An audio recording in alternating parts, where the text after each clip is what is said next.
अस्सलामुअलैकुम, welcome to pharma पर। I am रबी रुबानी।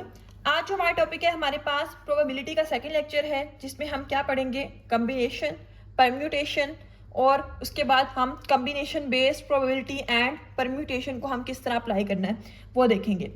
अब काफ़ी स्टूडेंट कहाँ मिस्टेक करते हैं, उनको पता ही नहीं चलता कम्बिनेशन की तरह अप्लाई करना है, परम्यूटेशन की तरह अप्लाई करना है, इनके फार्मूलाज को अप्लाई करके सॉल्व कैसे करना है। ठीक है, तो हम इसमें देखेंगे कि हमारे पास कम्बिनेशन और परम्यूटेशन जो है उसको अप्लाई कहाँ कहाँ करना है, किस जगह पे करना है, और किस तरह उसके बेस पे जो प्रोबेबिलिटी के क्वेश्चंस हैं उसको कैसे सॉल्व करना है, और हम इनके दरमियान डिफरेंसेस भी देखेंगे कम्बिनेशन और परम्यूटेशन के दरमियान। फर्स्टली, अगर कम्बिनेशन, पहला हमारे पास है कम्बिनेशन। कम्बिनेशन क्या होता है, मैं क्लास में आई हूँ, क्लास में स्टूडेंट्स हैं 30, ठीक है, हर कोई रोल नंबर वाइज बैठे हैं। मैंने क्या कहा, मैंने रोल नंबर वाइज देखा ही नहीं, मैंने जस्ट 10 स्टूडेंट्स को सिलेक्ट किया, ठीक है, और मैंने उनको एक टीम बना दिया। ना मैंने कोई ऑर्डर फॉलो किया, ना मैंने कोई चीज़ मैंने कहा कि 1 to 10, 10 to 20, इस तरह कोई मैंने रोल नंबर वाइज कुछ भी नहीं फॉलो किया। मैंने जस्ट रेंडमली सिलेक्ट किए 10 मेंबर्स और उनकी एक टीम बना दी, और मैंने इनसे उनको एक काम असाइन कर दिया। This is called the combination.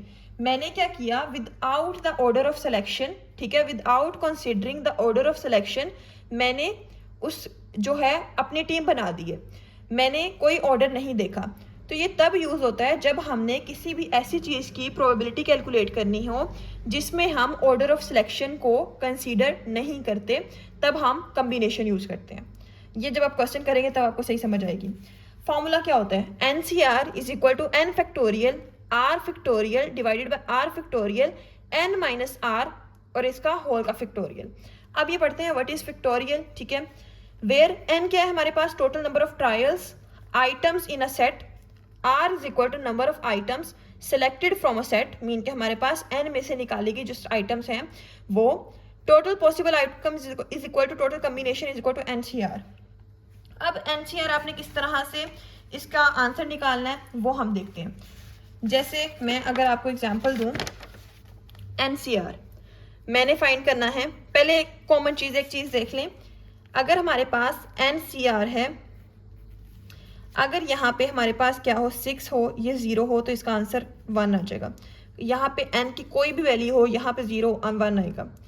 अगर हमारे पास R 1 है, यहाँ पे 6 है, तो ये 6 आएगा। या हमारे पास C 5 है, C 2 है, C 3 है, और यहाँ पे 1 है, तो हमारे पास आंसर क्या आ जाएगा, 5 वही आ जाएगा जो हमारे पास n होगा। ये कुछ कॉमन है जिसको आपको सॉल्व नहीं करना पड़ेगा, ठीक है।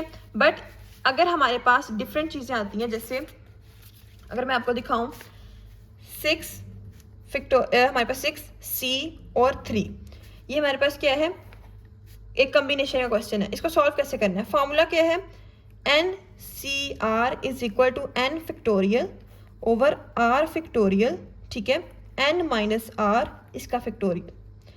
अब ये क्या है, दिस इज n, ये क्या है R, n क्या है 6 factorial over R 3 factorial, n क्या है हमारे पास 6 माइनस 3 फैक्टोरियल, ठीक है, यहाँ तक हो गया।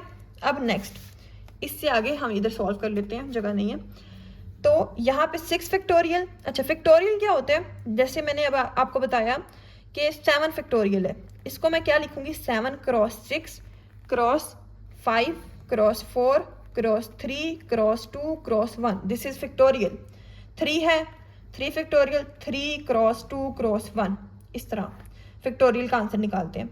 अब यहाँ पे 6 फैक्टोरियल है, यहाँ पे हम क्या करते हैं कि 6 फैक्टोरियल को हम पहले एक दफ़ा 6 फैक्टोरियल लिखते हैं, यहाँ पे 3 फैक्टोरियल, ठीक है, 6 माइनस 3 3 फैक्टोरियल। अब यहाँ पे 6 को हम क्या करेंगे, हम इसको समराइज करेंगे, इसको हम कम करके यहाँ पे 3 फैक्टोरियल पे लिखेंगे ताकि हमारे पास क्या हो जाए, कट हो जाए। 6 क्रॉस 5 क्रॉस 4 क्रॉस 3 फैक्टोरियल, ठीक है, 3 क्रॉस 2 क्रॉस 1 ही होना है ना, जो कि हमारे पास 3 फैक्टोरियल की इक्वल है, तो हमने इसको 3 फैक्टोरियल लिख दिया ओवर 3 फैक्टोरियल क्रॉस 3 फैक्टोरियल, यहाँ से कट हो गया। 6 cross 5 cross 4 divided by 3 cross 2 cross 1। अब ये इसको मल्टीप्लाई करें, आंसर आएगा, इसको मल्टीप्लाई करें, आंसर आए, डिवाइड करें और आपके पास इसका आंसर आ जाएगा, ठीक है। ये हमारे पास क्या हो गया, ये कम्बिनेशन सॉल्व करने का तरीका आ गया। अब हम कहते हैं हमारे पास कैलकुलेटर पे किस तरह सॉल्व करना है। क्योंकि कैलकुलेटर की इजाज़त तो है ना हमारे पेपर में, ठीक है। अगर पेपर में ना इजाज़त हो देन आप उस तरह यूज़ करें, फाइंड कर लें कम्बिनेशन को। अब आपने कम्बिनेशन किस तरह फाइंड करना है, लाइक अगर मैं कहती हूँ यही कम्बिनेशन C6 और 3, 6 ये NCR विच इज़ कम्बिनेशन और 3 इज इक्वल टू 20, ठीक है। ये मेरे पास साइंटिफिक है। अगर इन केस आपके पास दूसरा कैलकुलेटर है कैसियो वाला, तो आपने क्या करना है, आपने ये तो इस तरह लिखा हुआ ना NCR, वहाँ पे आपने क्या करना है 5 लिखा जो भी है आपकी, लाइक अगर 6 है 6 लिखा, शिफ्ट दबाया, डिवाइड, यहाँ पे आपका C लिखा हुआ आ जाएगा, ठीक है। देन आपने वैल्यू लिख देनी है 3।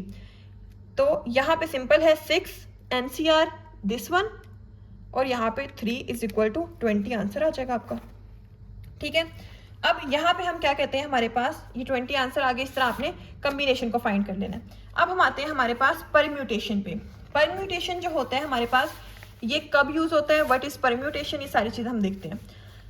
फर्स्टली परम्यूटेशन हमारे पास, लाइक मैं अब दोबारा दूसरी एग्जाम्पल, मैं क्लास में आई हूँ, क्लास में आके मैंने एक असाइनमेंट देनी है, ठीक है। मैंने हर ग्रुप का डिफरेंट देनी है। मैंने अब roll number wise 1 to 10, 11 to 20 मैंने ग्रुप्स बना दिए, ठीक है, रोल नंबर वाइज। यहाँ पे मैंने ऑर्डर फॉलो किया, अरेंजमेंट को फॉलो किया। अब मैंने ये जो बनाए हैं ग्रुप्स, दिस इज परम्यूटेशन, ठीक है। Possible ways in which a finite number of units can be arranged, mean के अरेंजमेंट आ जाती है जिसमें वो परम्यूटेशन है। In different sequences considering the order of their occurrence are called the permutations. इसको हम डिनोट कैसे करते हैं, NPR से, कम्बिनेशन को NCR से करते हैं। इसका फॉर्मूला क्या है, NPR is equal to N factorial, यहाँ पे R जैसे हमने कम्बिनेशन में लिखा R फैक्टोरियल वो नहीं लिखना है, just N minus R factorial. इसको भी वैसे ही सॉल्व करना है आपने।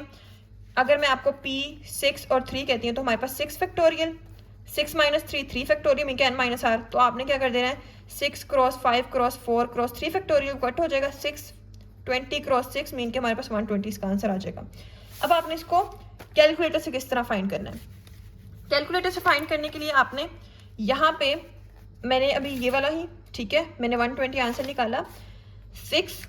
अब यहाँ पे परम्यूटेशन फाइंड कर रहे हैं, शिफ्ट दबाया, कम्बिनेशन, तो ये P आ गया। यहाँ पे 3 इज इक्वल टू 120 आंसर आ गया, ठीक है। इन केस अगर आपके पास दूसरा कैलकुलेटर, तब आपने क्या करना है, जैसे 6 लिया, शिफ्ट दबाया, यहाँ पे मल्टीप्लाई करेंगे तो P आ जाएगा, ठीक है। यहाँ पे नहीं आएगा बिकॉज ये मेरे पास दूसरा है, साइंटिफिक है। अगर आपके पास कैसियो वाला है तो आपने क्या करना है, आपने पहले 6 दबाना है, जो भी आपका N है, देन शिफ्ट मल्टीप्लाई, और यहाँ पे जो भी आपकी वैल्यू, यहाँ पे 3 है तो यहाँ पे 3 इज इक्वल टू, इस तरह आंसर आ जाएगा। मेरा सिंपल है 6 शिफ्ट और ये NCR, then 3 is equal to 120, ये आ गया आंसर, ठीक है। यहाँ से हमने इस तरह फाइंड कर लिया परम्यूटेशन। अब इनके दरमियान डिफरेंस क्या है, परम्यूटेशन और हमारे पास कम्बिनेशन, डिफरेंस तो हमें पहले ही नजर आ गया, क्या है, अरेंजमेंट का, ऑर्डर का। परम्यूटेशन में ऑर्डर जो होता है वो मैटर करता है, ठीक है, अरेंजमेंट मैटर करती है, जबकि हमारे पास कम्बिनेशन में नहीं करता। In permutation arrangement of objects involve, while in combination selection of objects involve, mean हम कम्बिनेशन में क्या करते हैं, सिलेक्शन करते हैं, जबकि इन केस ऑफ परम्यूटेशन हम अरेंजमेंट करते हैं, वही जो हमने रोल नंबर वाइज अरेंजमेंट की थी, जो हमने ग्रुप्स बनाए थे। Examples of permutation, arranging 5 students in 3 chairs, number plates, ranking students first second order, first second third, ये सारी चीज़ें हमारे पास आ जाती हैं परम्यूटेशन में। Examples of a combination, selecting a committee, picking a team, इस तरह की चीज़ें। अवार्ड, गोल्ड, सिल्वर मेडल्स वगैरह, ये हमारे पास क्या परम्यूटेशन में आ जाएंगे, क्योंकि ये हमारे पास रैंकिंग है ना, फर्स्ट सेकंड थर्ड की। Choose two friends to go to movie, mean के हमारे पास ये हमने क्या किया, सेलेक्ट किया, चूज किया, कम्बिनेशन, ठीक है। इन ऑर्डर के लिए हमारे पास डिफरेंट, जो हमारे पास सिलेक्शन के लिए, ये समझ आ गया है। अब हम आते हैं हमारे पास इसके रिलेटेड क्वेश्चंस पे, किस तरह सॉल्व होंगे, किस तरह नहीं होंगे। अब कुछ क्वेश्चंस पीछे वाले जो हमने पढ़ा लेक्चर, मीन के रूल्स, उसके अकॉर्डिंग भी है। अ card is drawn from a standard deck of 52 cards, total cards कितने हैं, 52। Find the probability that it is a king और हार्ट। अब यहाँ पे और आ गया है, अगर आपको याद हो हमने पढ़ा था, अगर हमारे पास और आ जाएगा तो हम कौन सा रूल लगाएंगे, एडिशन रूल। अब एडिशन रूल में से भी कौन सा, एडिशन रूल में 2 थे हमारे पास, एक म्यूचुअली एक्सक्लूसिव, एक होता था हमारे पास non mutually exclusive. Mutually exclusive ऐसे इवेंट्स जो हमारे पास इकट्ठे नहीं हो सकते, और नॉन म्यूचुअल जो इकट्ठे हो जाते हैं। आप प्रोबेबिलिटी फाइंड करनी है कि एक किंग है, एक किंग आएगा कार्ड पे या हार्ट आएगा। अगर आपको याद हो, मैंने आपको पढ़ाया था 4 तरह के सूट्स होते हैं, हार्ट, डायमंड, स्पैड और क्लब। उनके दरमियान हर किसी में हमारे पास हार्ट में भी, क्लब में भी, स्पैड में भी, डायमंड में भी हमारे पास क्या होता है, किंग, क्वीन, जैक। मीन के हमारे पास हार्ट और किंग जो है ये इकट्ठे आ सकते हैं। तो हमारे पास क्या आता है, this is mutually exclusive event. ठीक है, दोनों हमारे पास इकट्ठे आ रहे हैं। सॉरी, यहाँ पे नॉन म्यूचुअली एक्सक्लूसिव इवेंट, दोनों हमारे पास क्या आ रहे हैं, इकट्ठे आ रहे हैं। तो इसके लिए हमारे पास फॉर्मूला क्या था, ये वाला, probability of A plus probability of B minus P A intersection B, जो हमारे पास कॉमन था उसकी प्रोबेबिलिटी।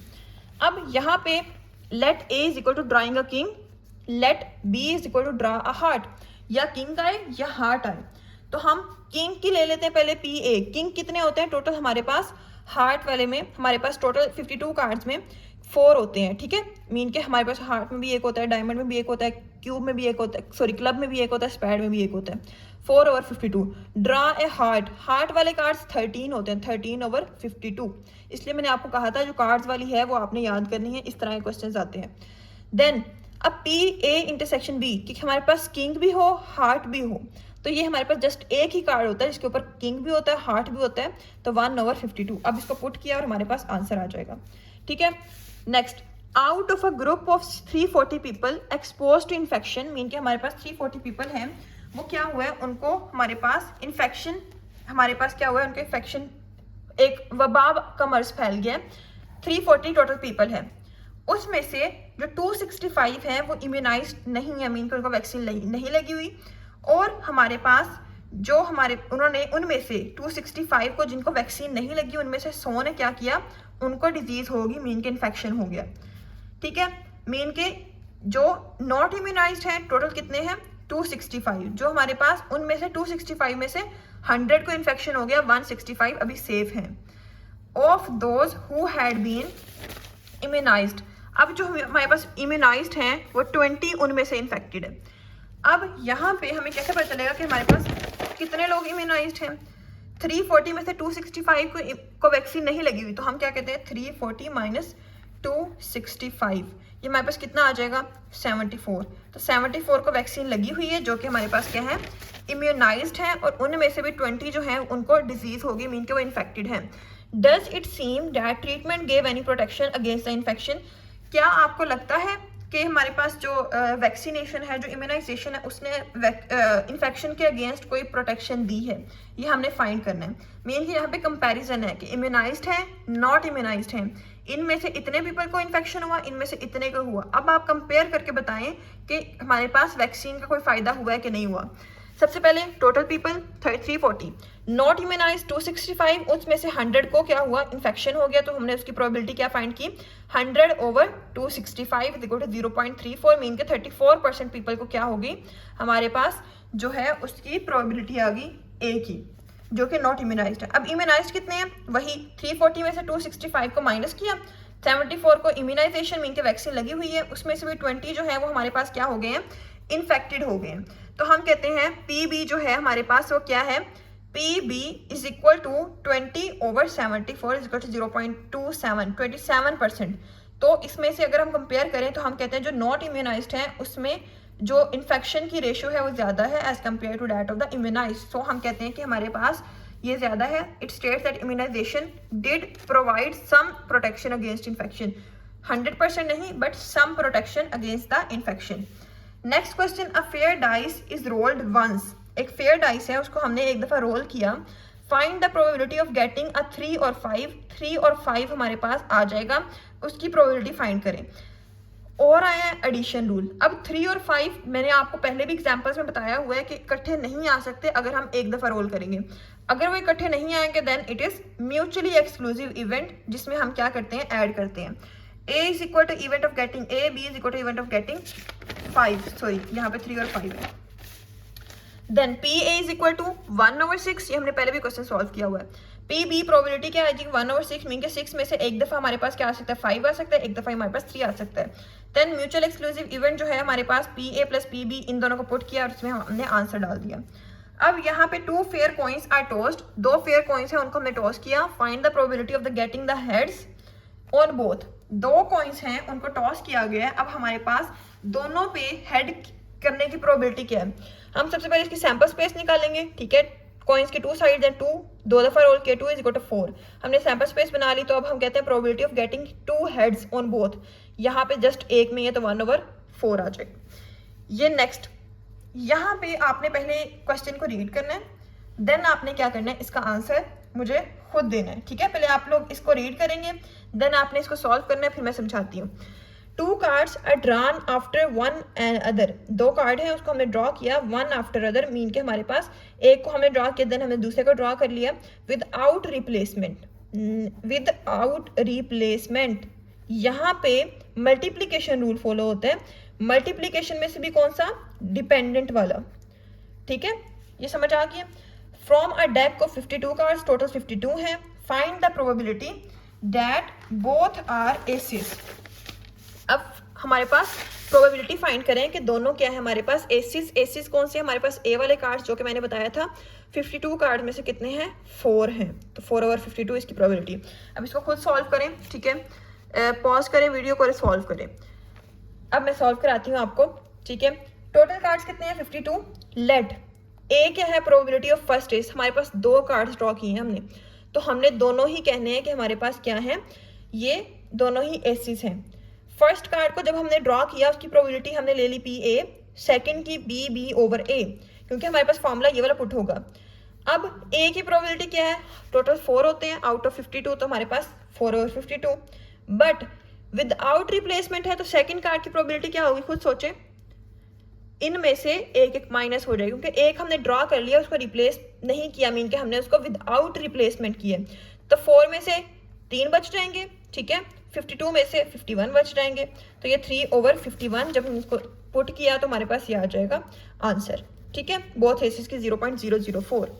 यहाँ पे ये क्वेश्चन जो है ना, ये आपके पास में अगर पूछा गया, वैसे रेलेवेंट तो नहीं है बट ये पूछा गया, तो इसके लिए आप इसको एज अ शॉर्ट याद कर लें। Find the number of diagonals of a 6 sided figure. Number of diagonals find करने हैं। नंबर ऑफ डायगोनल्स का फॉर्मूला क्या होता है, हमारे पास कोई भी n पॉलीगोन है, मीन के हमारे पास जो n नंबर है उसका हमारे पास क्या है, डायगोनल का फॉर्मूला क्या है, ये हमारे पास क्या होता है, n(-3/2). n क्या है, n हमारे पास अगर हमारे पास जो डायगोनल है वो 6 साइडेड है, देन 6, 7 साइडेड देन 7, 8 है तो 8, तो इस तरह हमने पुट करते जाना है। n = 6, तो नंबर ऑफ डायगोनल्स इज 6, 6 - 3/2, इसको सॉल्व करेंगे तो 9 आ जाएगा। नेक्स्ट, यहाँ पे हमारे पास परम्यूटेशन का क्वेश्चन है। Find the value of n when p(n2 = 30। अब यहाँ पे परम्यूटेशन दी हुई है n2 = 30। हमने फॉर्मूला पढ़ा था npr = n factorial over n - r factorial. अगर हम इसको और इसको कंपेयर करें तो n r की जगह क्या है 2, मीन के r की वैल्यू क्या है 2, सो r = 2, ठीक है। ये फॉर्मूला लिखा हुआ है। देन यहाँ पे क्या किया हमने, ये वाला फॉर्मूला मीन के हमने इधर लिख लिया, ठीक है। r की जगह 2 आ गया। अब np2 = 30, ये वैसे का वैसे ही है। अब यहाँ पे एक चीज है कि हमारे पास n फैक्टोरियल किसके इक्वल होता है, ये आपने याद करना है। n फैक्टोरियल इक्वल होता है n-1 n-2 फैक्टोरियल। अच्छा, ये आपने देख लिया, नीचे अगर वैल्यू होगी ना n-2, देन आपने n-2 फैक्टोरियल तक लेके जाना है। अगर नीचे n-3 होता देन हम कहते हैं n-1 n-2 n-3 factorial. n-4 होता then n-1 n-2 n-3 n-4 factorial, इस तरह। तो हमने इसको इसकी जगह n फैक्टोरियल की जगह हमने ये पुट किया, ये कट हो गया, ये भी कट हो गया, ठीक है। 30 = n² - n, तो हम कहते हैं n² - n, तो यहाँ पे n² - n -30 = 0। अब यहाँ पे हमने स्प्लिटिंग मेथड किया, कि 30 यहाँ पे इस तरह 6 5 30, ठीक है, 5 1 फीट, ये हो गया हमारे पास 6 और 5। जब हमने क्योंकि ये माइनस निकालना -1, तो -6 + 5 = -1, तो हमने इस तरह स्प्लिटिंग करके क्या किया, -6n + 5n - 30, n कॉमन लिया, n - 6 + 5 n - 6 = 0। अच्छा, स्प्लिटिंग मेथड तो सबको आता ही होगा, अगर किसी को नहीं आता ना, मतलब अगर आप लोगों को नहीं आता देन आप मुझे कमेंट कर दें, इंशाल्लाह इस पर एक शॉर्ट वीडियो बना देंगे स्प्लिटिंग मेथड को किस तरह सॉल्व करते हैं। तो यहाँ पे हमने कॉमन लिया n - 6 + 5 n - 6 = 0, n - 6 n + 5 = इस तरह n is equal to 6, n is equal to -5, n can never be 0। तो हमारे पास आंसर क्या हो गया, 6 आ गया। ये हमारे पास हो गया सोल्व। नेक्स्ट हमारे पास क्वेश्चन आता है ये वाला, how many arrangements of letter of word attacked. ठीक है, हमारे पास अटैक्ड वर्ड है, उसमें हम कितनी अरेंजमेंट्स कर सकते हैं। If each arrangement begins with C and ends with K. ठीक है, कि हमारे पास अटैक जो है उसमें हम कितनी अरेंजमेंट्स कर सकते हैं, नंबर बताना है हमने कितनी अरेंजमेंट्स। अटैक में टोटल वर्ड्स कितने हैं, 8 लेटर्स हैं। According to the condition of the question arrange in such a way, ठीक है, कि हमारे पास शुरू में क्या आए, सी आए, एंड पे के आए, इस तरह से। अब हमने सी और के तो यूज कर लिया, बाकी रिमेनिंग कितने हैं हमारे पास, 2 निकाल दिया 8 में से, तो 6, double A double T E D, 6 letters. A जो आता है वो 2 दफ़ा आता है, टी 2 दफ़ा आ रहा है। तो हम इसको किस तरह सॉल्व करेंगे, हम इसकी अरेंजमेंट्स के मेथड किस तरह निकालेंगे। 6 फैक्टोरियल, ये वाला 6 factorial divided bye 2 factorial cross 2 factorial, इसको जब हम सॉल्व करेंगे तो हमारे पास 6 फैक्टोरियल को जब हम खोलेंगे, 6 cross 5 cross 4 cross 3 cross 2 cross 1, 720, 2 cross 1 cross 2 cross 1 4 आ गया। तो हमारे पास इस तरह आंसर आ जाएगा। सो ये था हमारे पास कम्बिनेशन और परम्यूटेशन का क्वेश्चन, और इसमें मैंने आपको जो प्रोबेबिलिटी का प्रैक्टिस क्वेश्चन है वो भी सॉल्व कराए हैं, और आपके पेपर में ऐसे ही क्वेश्चंस आते हैं, इसके अलावा आपको कोई क्वेश्चन नहीं आता। ये सारे क्वेश्चन जो हैं आपके पास पेपर के हैं। होप से समझ आ गई। अगर किसी को नहीं समझ आई देन वो कमेंट में पूछ ले, और अगर आपको वीडियो पसंद आई है देन इसको लाइक करें, कमेंट करें और सब्सक्राइब भी करें, और मुझे ये भी बताएं कि हम नेक्स्ट प्रोबेबिलिटी के बाद कौन सा लेक्चर करें स्टार्ट, ठीक है, बायोस्टैट्स का। सो बेस्ट ऑफ लक, अल्लाह हाफिज़, जज़ाकल्लाह।